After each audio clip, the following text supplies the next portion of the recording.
Hello, it's John again. Now that we have this Glock 23 broken down into the basic parts for cleaning, we have the slide, we have the spring, we have the barrel, we have the fire control group, we have the magazine. They're all broken down to the basic components for cleaning.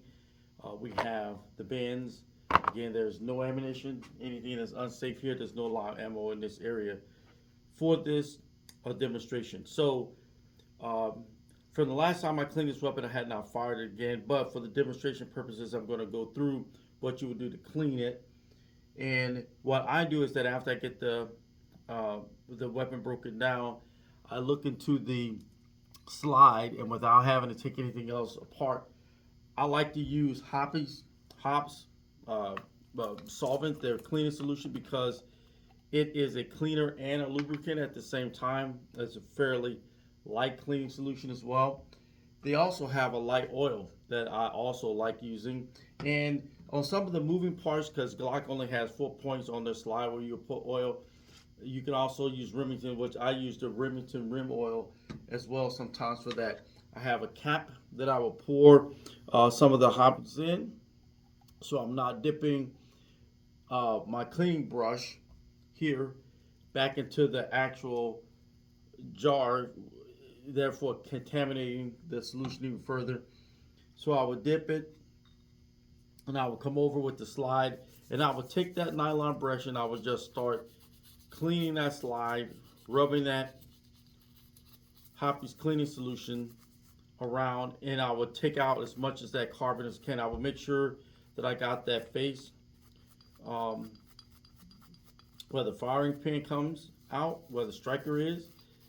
And what I also will do is take some Q-tips, and in the areas like down in here in these grooves, a Q-tip is very good to get down in there, and it will clean those areas too and get a lot of that filing out.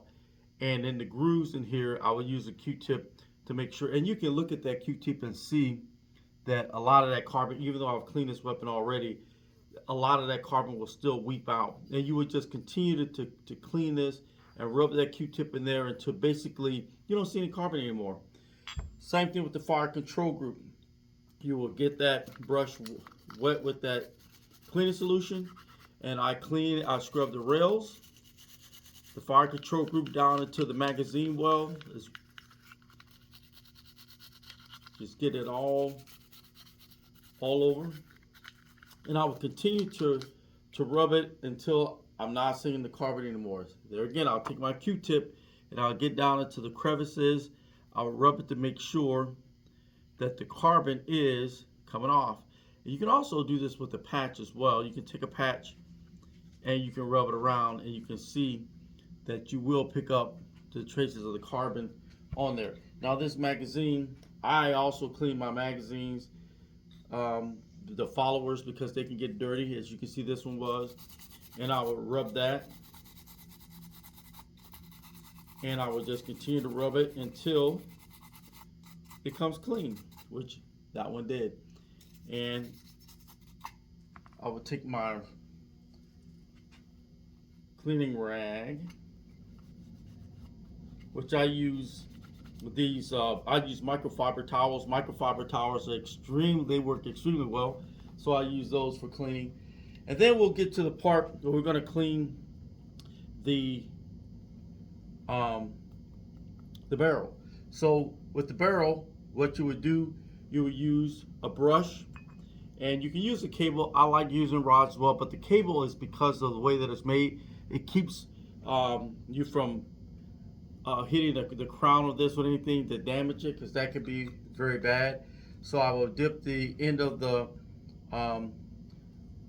brush in the solution. You can also spray the solution down in here or apply it. You run that cable through all the way to the end until it comes out, and you go to the same way that the round fires through the weapon, and you will pull it through, and then you would just do this. And I usually do it about 13 times to make sure that I'm getting the best result that I can.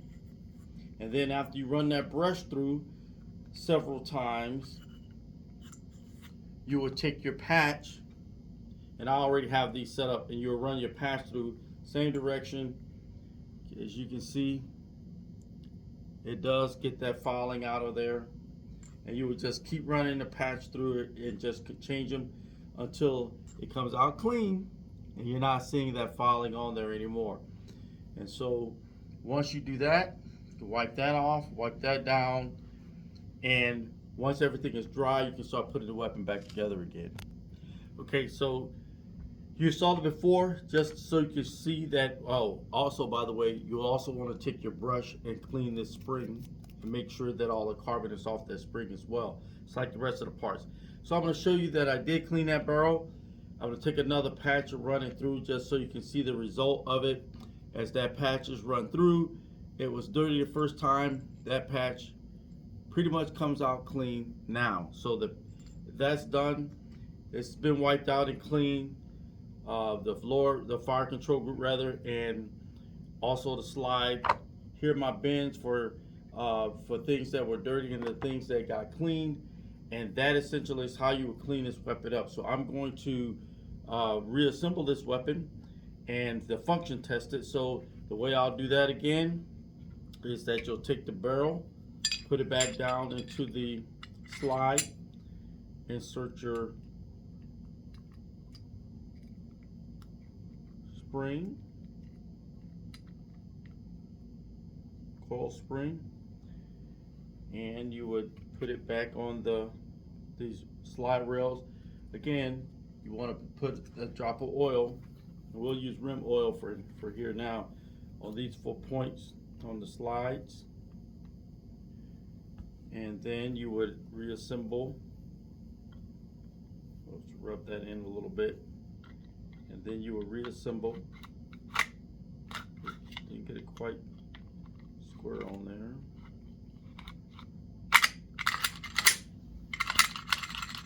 Pointing the weapon in the safe direction, and